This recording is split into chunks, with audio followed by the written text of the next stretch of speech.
तो इंसान को इंसान से डर लगता।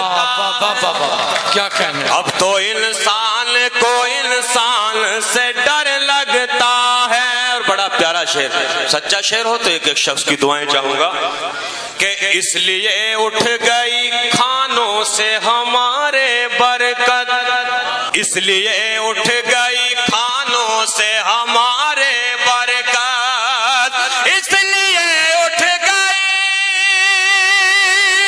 इसलिए उठ गई खानों से हमारे बरकत। घर पे आए हुए मेहमान से डर लगता है। क्या